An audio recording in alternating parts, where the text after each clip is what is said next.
اللہم صلی وسلم علی سیدنا نبینا مولانا محمد وآلہ وسلم۔ تمامی احباب کو جی آج یکم رمضان مبارک ہے، سب کو مبارک ہو۔ اللہ تعالیٰ اس ماہ مقدس کے فیوز و برکات سے ہم سب کو مالا مال فرمائے۔ آج میں کچھ تعارفی باتیں آپ سے کرتا ہوں اور انشاءاللہ پھر کل سے باقاعدہ ایک موضوع کے حساب سے گفتگو کریں گے۔ سب سے پہلے تو یہ ہے کہ آپ نے کچھ ٹائم دینا ہے، میکسیمم 7 سے 10 منٹ نماز کے بعد۔ زیادہ سے زیادہ جو میں بیان کروں گا وہ 10 منٹ کا ہوگا، تو اگر آپ مناسب سمجھیں، بلکہ میں ضروری کہوں گا کہ آپ سارے دوست 10 منٹ کے لیے بیٹھیں، کم از کم دین سیکھنے کے لیے کچھ جو وقت ہے وہ نکالنا چاہیے۔ اس میں جو میں موضوع اس دفعہ میں نے تیار کیے ہیں وہ میں ان کی تھوڑی سی آپ کو بنیادی بات بتا دیتا ہوں۔ اس دفعہ موضوع میں نے جو اس دور کے اس وقت کے جو جدید موضوع ہے، میں نے ساتھ اس لیے کچھ بندوبست کیا ہے کہ ہمارے جو نوجوان ہیں جو خاصا وقت انٹرنیٹ پہ گزارتے ہیں، ان کے لیے خاص طور پر، اور جو دوسرے احباب ہیں ان کے لیے میں نے جدید اسلام کی جو ہماگیریت ہے اور افادیت ہے، اس پر میں کوشش کروں گا کہ آپ کا وقت ضائع نہ ہو، کچھ سیکھ کر آپ جائیں۔ سب سے پہلی بات اس میں جو سمجھنے والی ہے وہ یہ ہے کہ آج کے دور کے اندر ہمارا جو نوجوان ہے وہ ہر چیز انٹرنیٹ سے لینے کی کوشش کرتا ہے۔ تو اس کی جو افادیت ہے وہ کیا ہے، نقصانات کیا ہیں، کیا ہمیں دین بھی انٹرنیٹ سے لینا چاہیے، اور اس کے جو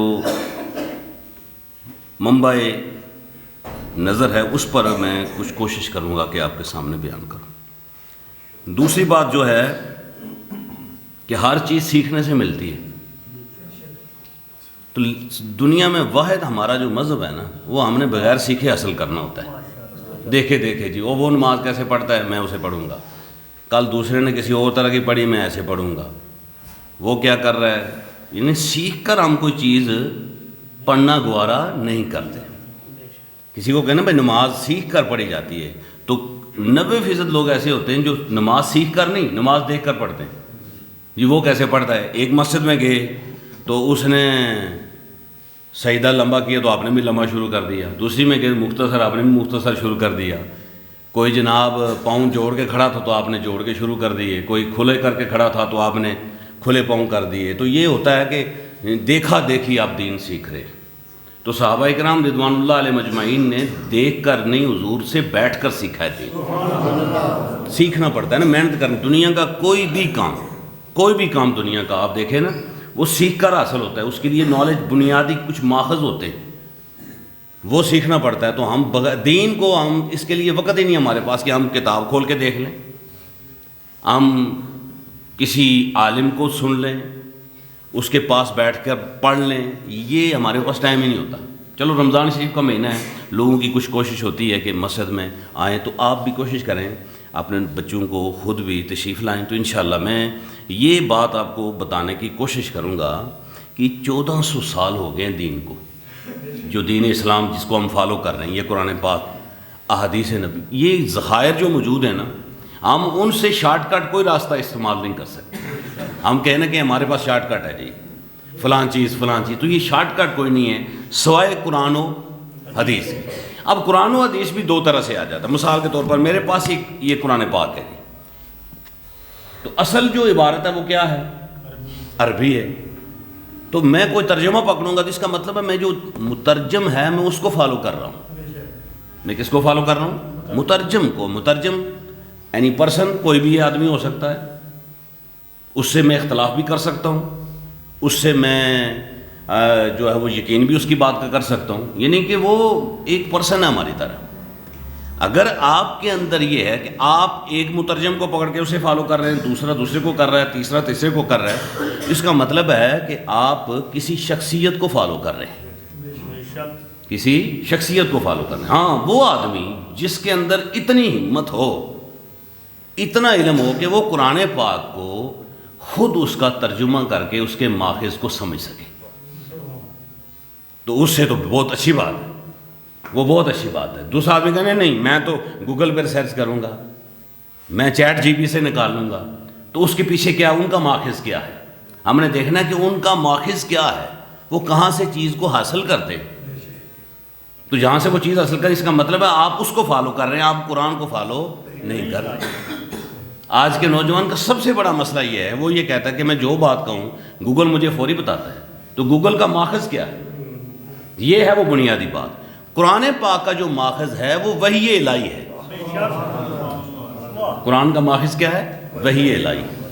حضور کا فرمان جو ہے وہ بھی وحی الہی ہے، تو ہم نے اس کو فالو کرنا نہیں کہ ہم یہ جو ہماری بنائی ہوئی چیزیں ہیں جو ان پر آپ کریں گے وہ سامنے آئیں گے۔ ایک بات تو اس پر ہم نے تھوڑا سا غور کرنا ہے، اور دوسری بات ہم نے یہ دیکھنی ہے کہ ہمارے پاس 24 آور جو ہوتے ہیں، یعنی پورے 24 گھنٹوں میں ہم دین کے لیے کتنا وقت دیتے ہیں۔ یہ جو نماز ہے نا، یہ نماز آپ دین کے لیے نہیں دے رہے، یہ نماز آپ نہ پڑھیں تو کوئی دین کو کچھ بھی نہیں ہوگا۔ آپ نے دین کو سیکھنے کے لیے کتنا ٹائم دیے، اس پر ذرا غور و فکر کر کے دیکھ لیں۔ آپ نماز پڑھ لیں تو آپ سمجھتے ہیں ہم نے بہت بڑا کام کر دیا جی، نماز پڑھ لی ہم نے، نہیں۔ دین کو سیکھنے کے لیے میں ایک حدیث آپ کے سامنے بیان کرتا ہوں۔ صحابہ کرام رضوان اللہ علیہ مجمعین، آپ میں مختلف قول ہیں، تو ایک صحابی کا قول یہ ہے کہ اگر میرا پیٹ میرے ساتھ نہ ہو تو میں 24 گھنٹے دین کو سیکھنے کے لیے لگا لوں۔ باقی اگر پیٹ کا معاملہ آ جاتا ہے، معاش کا بھی آ جاتا ہے، ذریعہ معاش بھی ہونا چاہیے، اس کے لیے بھی بندہ وقت نکالتا ہے، تو اس کے لیے وقت نکالنے کے بعد ہمیں سب سے زیادہ جس چیز کو ضرورت ہے نا سیکھنے کی، وہ کیا ہے؟ دین سیکھنا پڑتا ہے۔ اب دین نہیں نہ سیکھ رہے تو اس کی نقصان کیا ہو رہے ہیں؟ آج ملحد لوگ آپ پر مسلط ہو رہے ہیں، اللہ کی ربوبیت کا انکار کرنے والے اس وقت موجود ہیں، اور بڑے بڑے طرح سے ہمارے نوجوانوں کو پھنساتے ہیں، اور نوجوان کیونکہ بنیادی اس کے پاس تعلیم نہیں ہوتی ہے، وہ جیسے بھی کسی نے پھنسانے چاہا اس کو وہ پھنسا لیتا ہے، قابو کر لیتا ہے۔ تو ہمارا جو نصاب بنا ہوا ہے اس وقت، اس میں کوئی ایسی چیز نہیں ہوتی کہ جو قرآن پاک ہمیں سمجھائے یا حدیث پاک سمجھائے۔ تو میں انشاءاللہ کوشش کروں گا کہ اس پر 10 منٹ آپ کے لوں گا، ٹو دا پوائنٹ میں بات کروں گا، تو آپ نے وقت دینا ہے۔ اللہ تعالیٰ آپ کا امیر اور حامی و ناصر ہو۔ الصلاۃ والسلام علیکہ یا سیدی یا رسول اللہ وعلی آلکہ و اصحابہ یا سیدی یا حبیب اللہ۔